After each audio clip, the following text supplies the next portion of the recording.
Empat. Empat, Pak. Iya betul 4. Bapak udah absen. Oh ya, Pak deh.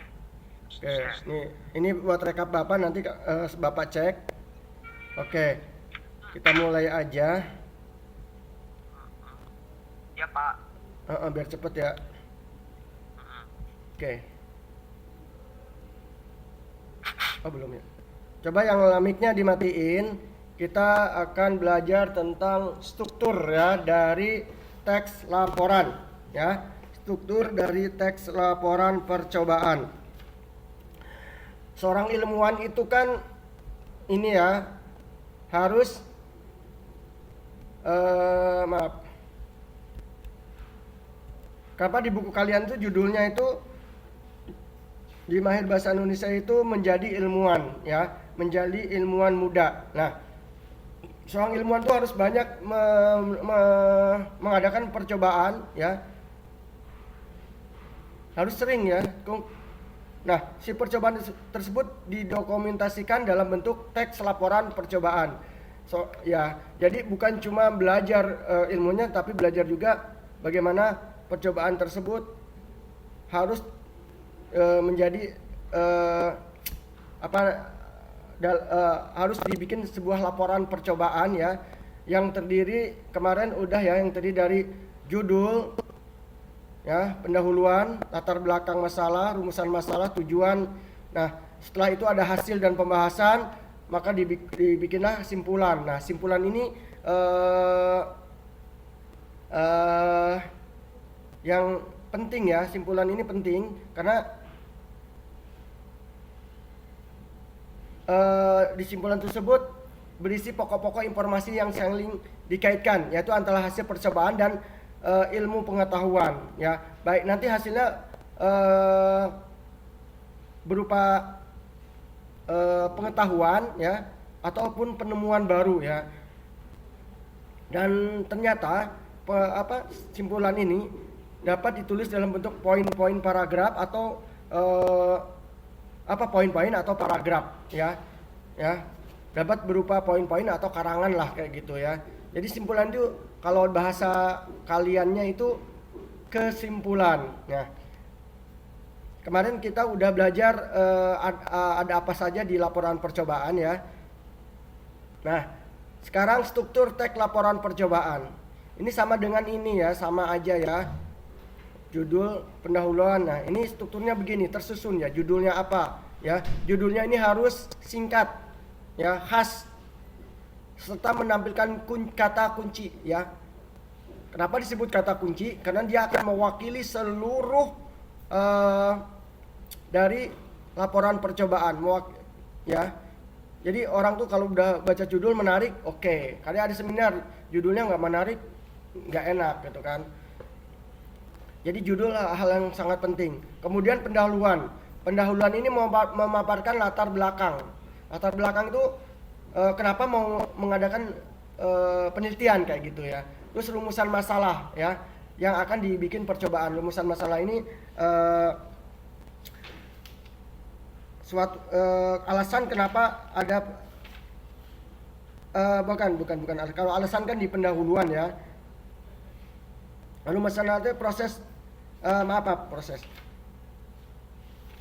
Bapak belum klik nih.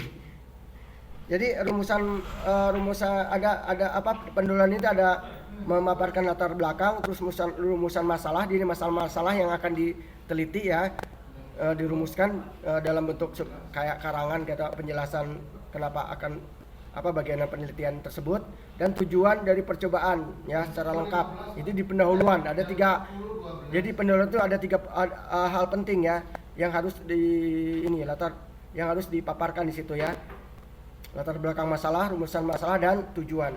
Terus kemudian landasan teori. Nah, tersusun judul, pendahuluan, atau landasan teori. Di bab landasan teori ini, di bagian landasan teori ini biasa memaparkan teori yang digunakan dalam percobaan ya.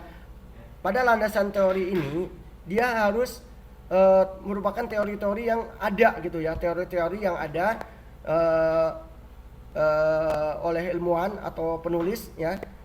Dan ada ada nanti harus ada daftar pustakanya ya di landasan teorinya. Teorinya mengenai apa, siapa yang bicara, nanti sumbernya harus dicantumkan di daftar pustaka ya. Ini berkaitan. Kemudian metode penelitian. Kalau metode penelitian biasanya ada 2 atau 3 di sini ya, yaitu memaparkan alat ya. Nah, alat itu biasanya sama bahan ya, jadi alat sama bahan. Kalau di sini nggak disebutkan memaparkan alat aja, jadi bahan, alat dan bahan biasanya ya. Atau cukup gini, alat aja bisa. Terus bahan, ya ini bahan ya. Dan memaparkan alat dan serta bahan dan prosedur kerja secara detail ya. Apa saja yang akan dilakukan nanti dalam percobaan. Jadi alat, bahan, serta prosedur kerja yang ada pada metode penelitian. Kadang-kadang muncul juga ini teori metode penelitiannya. Jadi mau teori deskripsi, mau teori-teori yang lain ini ada ya. Biasanya ada 2 ya.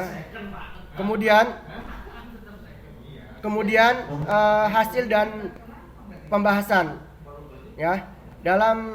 Setelah ini ada hasil. Hasil ini bisa berupa bagan, berupa neraca kayak gitu ya. Berupa tabel juga bisa ya. Nanti dijelaskan dalam pembahasan. Nah, pembahasan ini biasanya bentuknya deskripsi ya.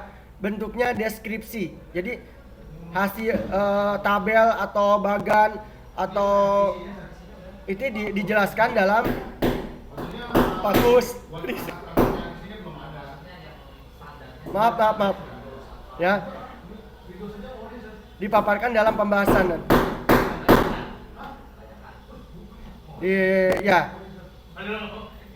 Pembahasan ini menjelaskan daripada hasil ya. Jadi bagan atau tabel itu dijelaskan dalam teks di pembahasan. Kemudian simpulan. Kalau simpulan kan kesimpulan dari percobaan ya. Kesimpulan dari percobaan bisa agak berisik ya. Bisa berupa poin-poin ya, poin 1, poin 2, poin 3 ataupun bentuk paragraf juga bisa ya, paragraf singkat gitu ya. Kemudian daftar pustaka. Biasanya daftar pustaka ini bisa harus mengacu ke landasan teori ya. Jadi apapun yang ada di landasan teori harus ada di daftar pustaka. Tapi bisa juga ditambah dengan umpamanya kamus ya. Kita menggunakan kamus, tapi nggak disebutin di landasan teori. Boleh dimasukin ya, karena kita emang menggunakan kamus ya. Hal-hal buku yang berkaitan dengan pokoknya kamus.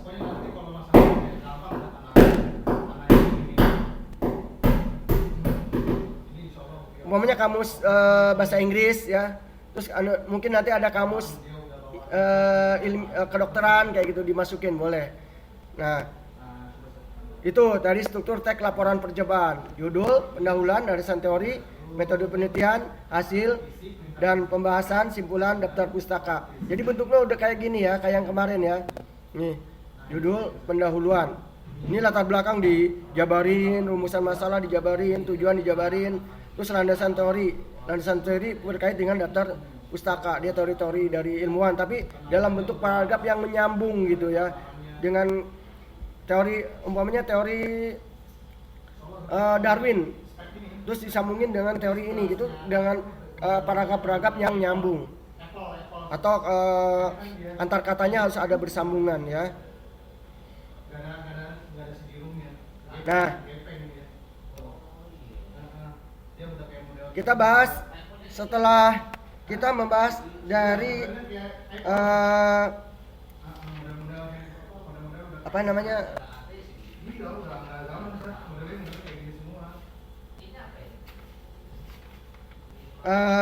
struktur ya.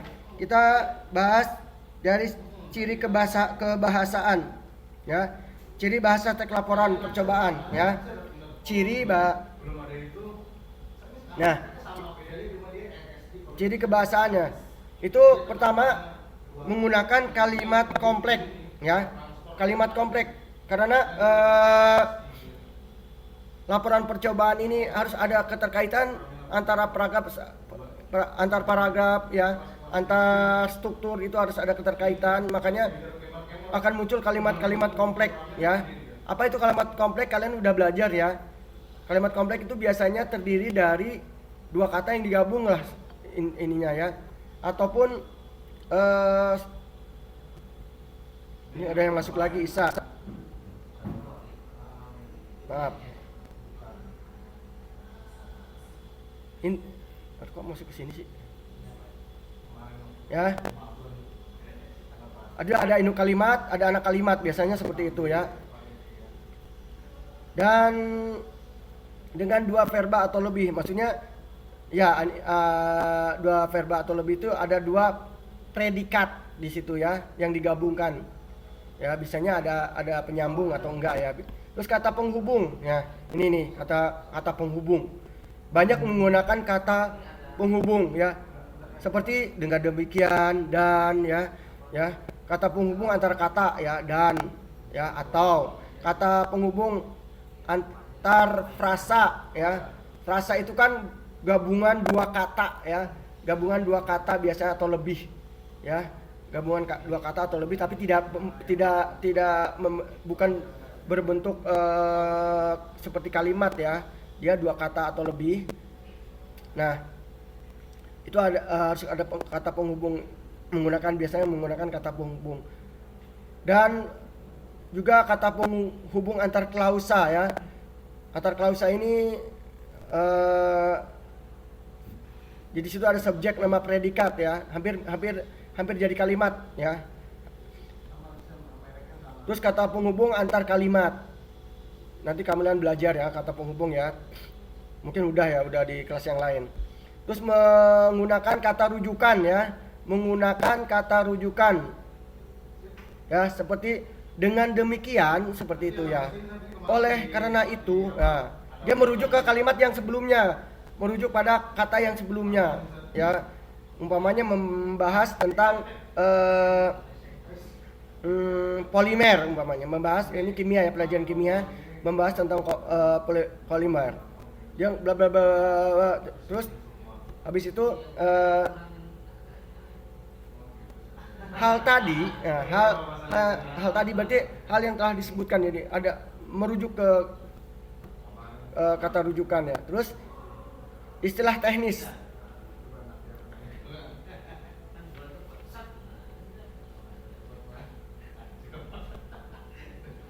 Ya, tadi kata rujukan itu seperti akan tetapi, hal tersebut ya. Karena demikian, gitu kata rujukan ya. Jadi menghubung ke kata sebelumnya. Terus istilah, menggunakan kata istilah. Nah, kata istilah ini tentu sesuai dengan ilmu apa yang mau dijelaskan. Umpamanya kedokteran, maka istilah kedokteran ya. Ingin meneliti tentang fisika, tentunya istilah-istilah fisika yang dipakai di situ ya. Yang dipakai di situ istilah-istilah fisika.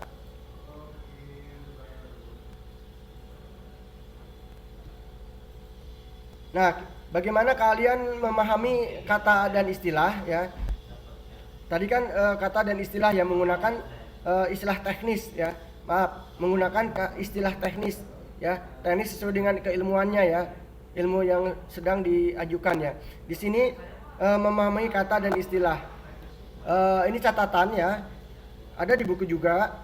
Memahami kata dan istilah. Istilah adalah kata atau gabungan kata ya, yang dengan cermat mengungkapkan makna. Yang dengan cermat mengungkapkan makna, konsep ya, proses dan keadaan atau sifat yang khas dalam bidang tertentu ya. Jadi istilah ini akan mengacu pada bidang tertentu ya. Kalau lebih singkatnya kata-kata dalam keilmuan tertentu lah ya. Dan kata yang dipakainya terbatas pada bidang ekonomi. umpamanya ya. Kata pemakaian yang terbatas bidang ekonomi disebut istilah ekonomi. Ya, ini contoh. Yang ini contoh. Sekarang kata yang pemakaiannya terbatas pada bidang kedokteran disebut istilah kedokteran gitu ya. Ini kata istilah. Dalam bahasa Inggris juga berbeda ya. Nanti kalau ada istilah-istilah bahasa, ada istilah-istilah fisika, keilmuan ya, ilmu alam. Dengan ada istilah-istilah yang berhubungan dengan komputer ya, IT. Ini akan berbeda-beda bahasa Inggrisnya ya. Mungkin dalam bahasa Inggrisnya dipahami ini seperti ini, tapi dalam komputer ntar lain lagi. Jadi bahasanya beda. Ya, sehingga ada yang mengatakan kalau kamu diajak ngobrol sama orang komputer mengenai ini, itu kadang nggak nyambung karena walaupun kita bisa bahasa Inggris belum tentu bisa mengenali istilah-istilah dalam IT gitu ya. Orang yang pintar kedokteran, kosakatanya istilahnya kedokteran belum tentu cocok dengan istilah dari IT gitu ya. Yang eksak gitu istilah-istilahnya akan berbeda dengan istilah dalam dalam bahasa. Mungkin akan berbeda ya. Dengan kata lain, setiap istilah adalah kata tuh. Ya, istilah itu kata, benar. Tapi tidak setiap kata itu istilah. Maksudnya apa? Ya, ya sama ya. Kata itu, istilah itu kata. Tapi kata itu tidak semuanya istilah seperti itu ya. Seperti Bapak sebutkan tadi ya, kalau bidang ekonomi maka disebut istilah ekonomi ya. Kalau bidang kedokteran istilah kedokteran. Bidang fisika istilah fisika. Bidang biologi maka istilahnya istilah biologi ya. Mungkin kalau IPA sama biologi sama IPA itu sama ya. Nah, itu istilah-istilah khusus ya. Jadi dalam bahasa-bahasa ininya khusus ya. Kalau istilah itu khusus sesuai dengan keilmuannya, ilmu yang dipahaminya. Nah, sekarang kita bahas perbedaan kata dan istilah. Ya, kita bahas perbedaan kata dan istilah. Ini tambahan ya. Ini tambahan biar kalian bisa membedakan. Kata dapat bermakna ganda. Kata dapat bermakna ganda. Bisa, kalau kata itu emang bisa artinya kemana-mana, tapi istilah tidak bermakna ganda ya. Makna kata bergantung kepada konteks. Makna kata bergantung pada konteks, sedangkan istilah bebas konteks ya. Ya, jadi kalau mau membaca satu kata, umpamanya bergantung ya, umpamanya bergantung nih ya. Bergantung itu bisa sesuai konteks ya. Bergantung itu emang kamu sedang bergantung, umpamanya saya bergantung pada pohon ya, pada dahan pohon. Ya kamu emang tangan kamu megang pohon dan kamu sedang bergantung gitu, bergelayutan. Tetapi bisa juga saya bergantung kepada keputusan Anda, kan lain. Masa kita bergantung kepada dia? Enggak, tapi maksudnya akan mengikuti artinya. Nah, itu maksudnya yang makna kata bergantung kepada konteks. Kalau istilah nggak bergantung pada konteks ya, tapi itu artinya apa adanya artinya gitu kan. Seperti karnivora, hewan pemakan tumbuhan. Karnivora, hewan pemakan daging ya, seperti gitu. Ya udah, artinya seperti itu. Omnivora, herbivora, hewan pemakan tumbuhan. Ya udah, artinya seperti itu kan. Itu istilah biologi kan yang Bapak sebutkan. Biasanya istilah ini bersifat internasional ya, mempunyai konsep yang universal ya, universal, umum gitu ya. Maksudnya semua orang tahu ya, bukan semua orang tahu, maksudnya oh ini istilah bahasa Inggris ya, itu berarti bahasa Inggris ya. Dalam ilmu yang Jadi ilmu yang bersangkutan dengan dia ya. Itu Fakih baru masuk tuh sama Isa. Mana tadi? Nah, istilah bahasa Sunda ya istilah bahasa Sunda. Kamu cari di istilah lain beda ya, nggak ada itu kan. Itu ada di bahasa Sunda aja seperti gitu ya, khusus ya. Istilah biasa autentik. Dalam arti tidak sama dengan kata-kata sehari-hari ya. Kita tidak akan menemukan itu dalam bahasa sehari-hari ya. Istilah itu dalam keilmuan khusus ya. Mungkin ada dalam bahasa sehari-hari tapi nanti bisa beda gitu maknanya ya.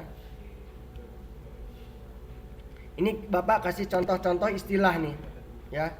Contoh-contoh istilah dalam makna sehari-hari ya. Perakiraan, perkiraan. Renik, mikro berarti kecil, makro besar ya. Tunakarya, pengangguran tuh. Tunawisma, gelandangan ya. Terus ada lagi mungkin banyak ya. Suara hilang. Suaranya hilang, sinyalnya. Nanti Bapak ini deh. Iya ya, oke, sorry. Soalnya ini sinyal, bukan dari komputer ya. Kita lanjut.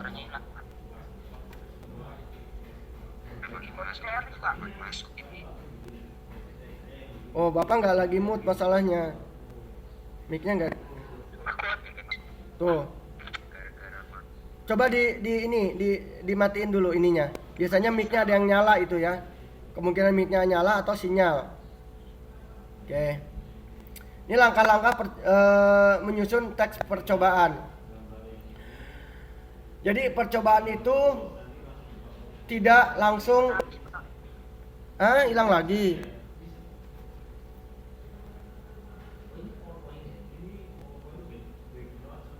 Sebentar ya.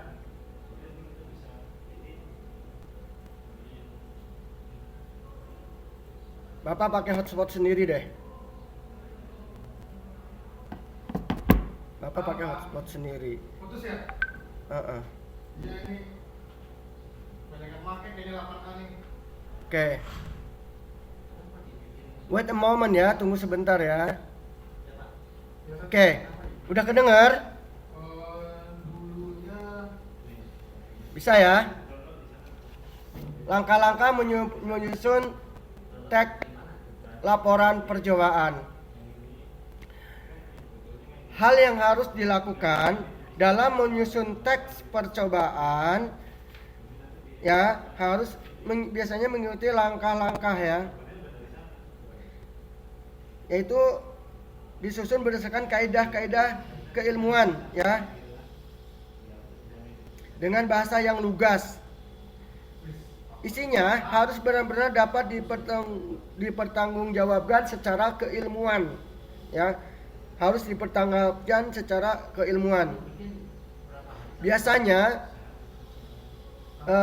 teks percobaan ini biasanya akan diuji ya, seperti orang ujian skripsi ya.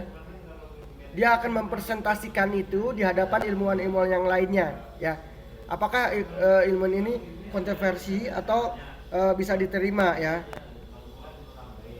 Dan untuk menyusun teks percobaan laporan percobaan ini,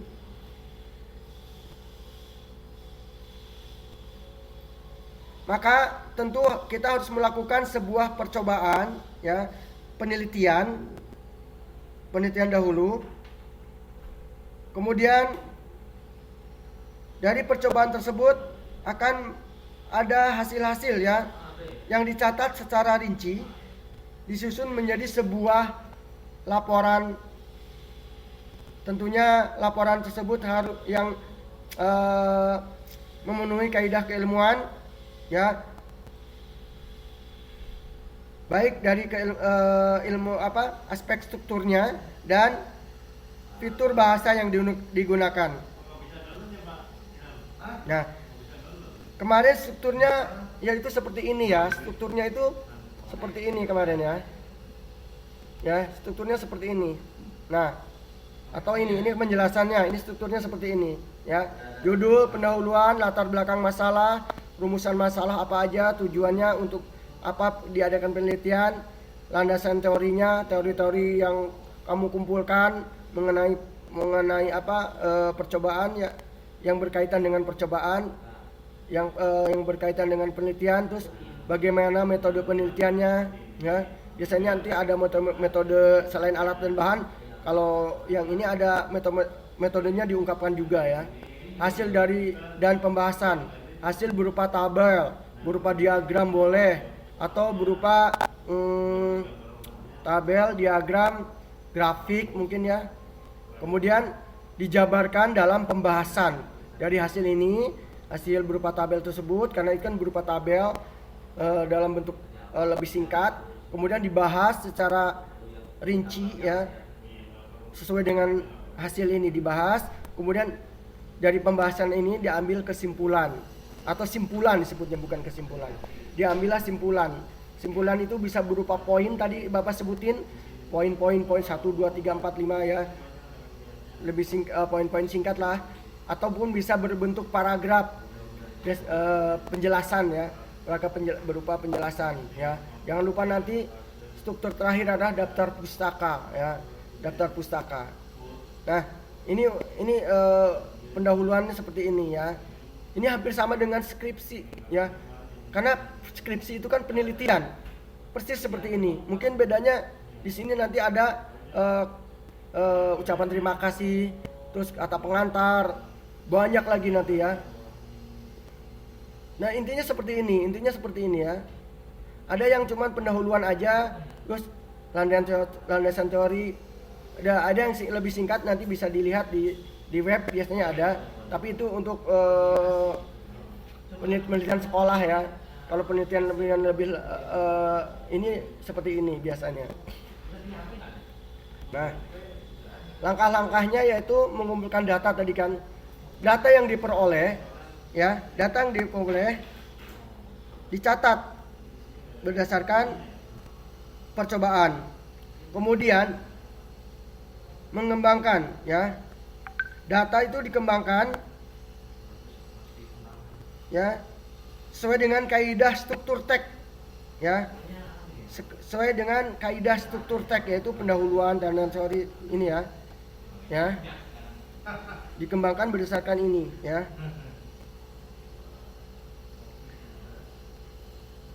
Sesuai dengan karakteristik teks rekaman percobaan, tentunya dengan karakter percobaan ini. Jadi harus cocok semuanya ya dengan percobaannya. Pendahuluannya apa itu harus cocok semua dengan data dan dengan teori-teorinya, harus saling berhubungan. Terus tadi Bapak sebutkan menggunakan kalimat kompleks, kata penghubung, rujukan ya. Nah, terus menggunakan istilah-istilah teknis ya, hingga menjadi sebuah laporan percobaan ya.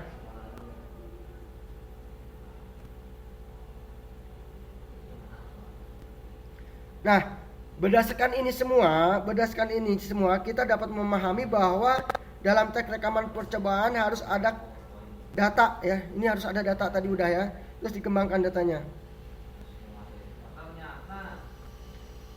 Ini sebenarnya pelajaran sudah mengulang-ulang yang mengulang kemarin aja. Bukan mengulang ya. Penambahan dari yang kemarin.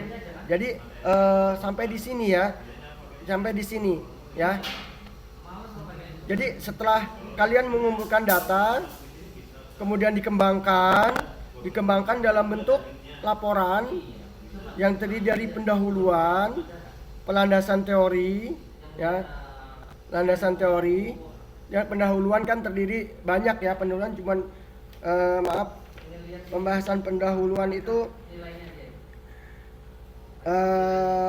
terdiri latar belakang masalah, rumus masalah dan tujuan. Terus landasan teori dari tadi telah Bapak sebutin ya, teori. Biasanya kalau di sidang skripsi itu landasan teorinya itu tidak boleh kurang dari 5 teori umpamanya kayak gitu ya. Nanti daftar biasanya tidak boleh kurang dari 13 teori umpamanya. Terus metode percobaan. Ini metode percobaan ini ada bahannya, ada alat, dan bisa juga disebutin metodenya, metode penelitian. Apakah menggunakan metode apa gitu ya? Biasanya ada 2 ya, Bapak lupa lagi. Terus ada hasil pengembangan, hasil pembahasan. Nah, hasil itu berupa diagram tadi Bapak sebutin, berupa tabel atau berupa neraca gitu. Terus ya udah ya, terus simpulan. Ini ya, segini aja ya pembelajaran hari ini.